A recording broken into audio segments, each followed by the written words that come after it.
दोस्त, अगर आप किसी भी कॉम्पिटिटिव एग्जाम्स की तैयारी कर रहे हो तो उसको एक इंटरेस्टिंग वे से करो ताकि आपको बोर भी ना हो और आप लंबे समय तक उसको कर सको।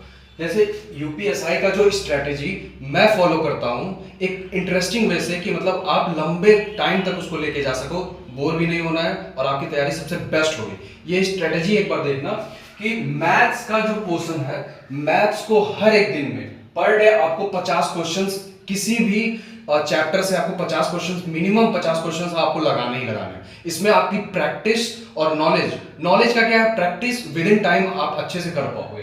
वही चीज है सेम रीजनिंग के लिए। रीजनिंग के लिए आप मिनिमम 35 क्वेश्चंस रखो, वो ज्यादा कम है भी नहीं, और रीजनिंग आप अच्छे से ले भी जाओगे क्योंकि वो थोड़ा सा इजी पोर्शन होता है। आप हर एक चैप्टर को 35 ले जाते हो तो सबसे बेस्ट रहेगा। फिर आता है हिंदी। हिंदी जो कि एक अच्छी है कि आपको पता है तो उसका आंसर कर जाओगे, नहीं पता है तो छोड़ना ही पड़ेगा।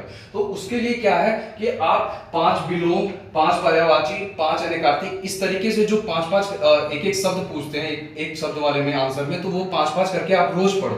फिर उसको रिवीजन में ला दो जब खत्म हो जाए वो। तो फिर इसी तरह हिंदी साहित्यकार जो सबसे जो रचनाकार पुरस्कार मिला रहता है वो सबसे ज्यादा मेजर पोर्शन होता है, वो भूल भी जाता है, तो उसको आप 20 पर डे के हिसाब से ले जाओ और उसको फिर रिवीजन में लूप में लाना। फिर 30 मिनट के चैप्टर रिवीजन में लाओ, जो भी चैप्टर आप पढ़ चुके हो जैसे काल है, वाच है, उसको फिर रिवीजन में लाओ, उसको डेली के पर रखो, इससे आप बोर कभी नहीं होगे। ये आपका मेजर पोर्शन हो गया हिंदी, रीजनिंग और मैथ्स का। फिर आता है आपका जो स्कोर करने से आपका रैंक आता है, मूल विधि और जीएस। मूल विधि और जीएस को आप 1.5 घंटे मूल विधि के लिए रखो, रोज रिवीजन करो, पढ़ो मूल विधि के लिए, और जीएस का जो पोर्शन है 2.5 घंटे रोज, 2.5 घंटे आपको पढ़ना ही पढ़ना है।